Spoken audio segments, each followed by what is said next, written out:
حالت‌هایی که دعای بنده اجابت می شود، توسل گرفتن به الله به عمل‌های صالحت. یک عملی را که خالص برای الله کردی، کسی از آن خبر ندارد، آن عمل بین تو و بین پروردگارت هست، آن را میگویی و دعا میکنی که خدایا خودت شاهد هستی، من فلان کار رو فقط به خاطر تو کردم، نه من برای ریا نکردم، برای خوشحال کردن یگان از بنده هایت نکردم، فقط کردم که تو از من راضی باشی. پس خدایا به خاطر آن عملی که فقط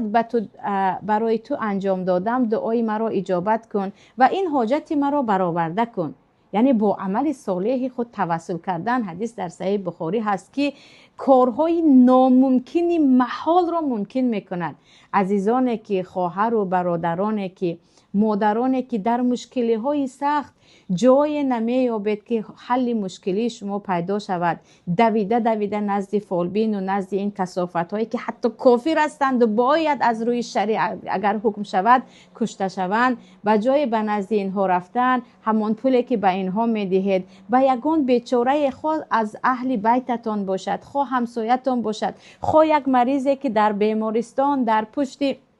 اتاق عملیات انتظار خیشش است، خواه یک قرضدار و درمانده که در زندان است و او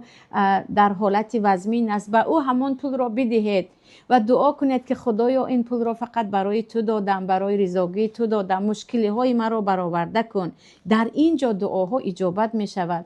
و مردم اون پولی که اون خرج و خراجاتی که چی از خوردنی باشد، چی از مال و از لباسه باشد، اگر به یک محتاج و یتیم میدادن، کیها مشکلی هایشان برآورده میشد، کیها آن دلهای سیاه و آن عقلهای پریشانشان مطمئن و خاطر جمع میشد. ولی ما چه خیلی گفتم بیسوادی اولا و بی ایمانی و باز هم همون رکلام اطرافیان که به نزد فالبین رو کارت حل می شود سبب گشته است که چیکار کنیم؟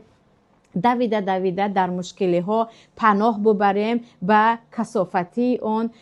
فالبین ها و کثافتی اون دروغگویان که امروز حتی در یوتیوب هم خود را برآمده رکلام میکنند، در بین مردم با سر بلند میگردند و کسی نیست که به آنها بگوید حرامخور خوراک تو را من نمیخورم، یا به او بگوید که هنوز هم وقت هست توبه کن. جادوگران فرعون توبه کردند و همون لحظه اگرچه به شهادت رسیدن داخل جنت شدند. برای جادوگران همیشه دروازه ها باز است. به جای اینکه ما به آنها نصیحت کنیم، دو جادوگر می نشیند و به ما نصیحت میکند. هر یک دویم زنی تاجیک یا در لباس داخلیش بند دارد، یا یگان دستبند دارد، یا یک